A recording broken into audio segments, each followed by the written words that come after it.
When you think about money and your relationship to it, do you ever think about how traumas you've lived through affect your view on money? Dave Wong joins me now, founder and CEO of Budget Captain.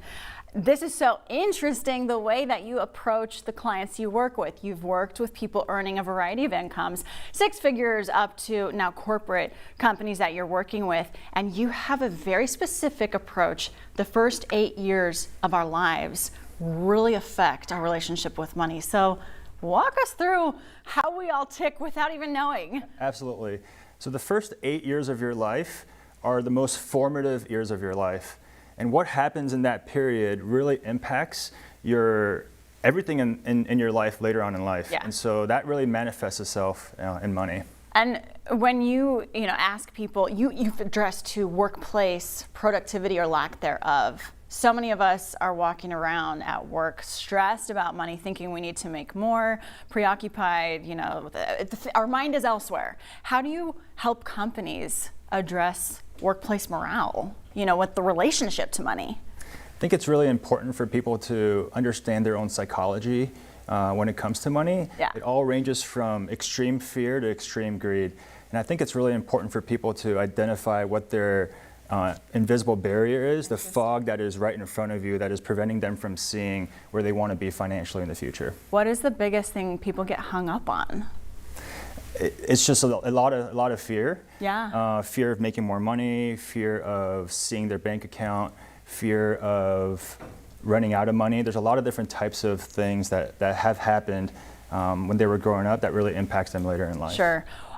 Do people, what's the reaction when you say, let's unpack some childhood traumas, and understand your relationship with money, or even their first recollection of how money was talked about as a kid? Do people ever think about that until you bring it to their attention? Well, their first 8 years Yeah. is, like I said, the most formative years of their life. Right.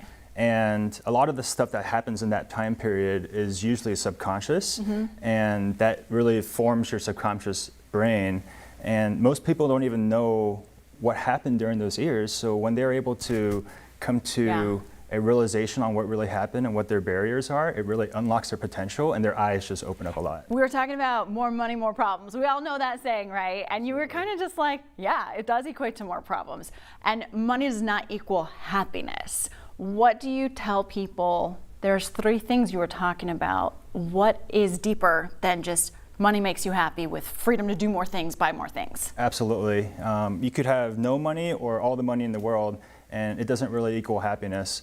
The 3 things I like to focus on are contentment, purpose, and intentionality. And I believe if you have those 3 things within you, and that really forms your identity on who you are, it doesn't really matter how much money you have, you could be a happy individual. And I feel like this really draws attention to how much we are cultured to just think more money equates to, just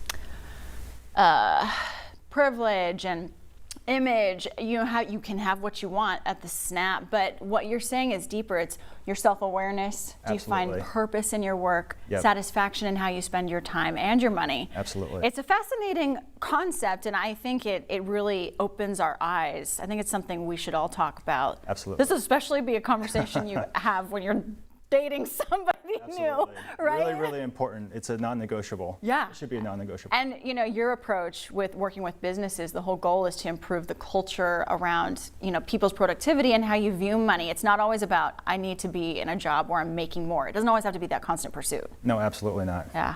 Thank you so much for being having here me today. It's very, a healthy approach, to kind of unpacking the psychology the way we all tick.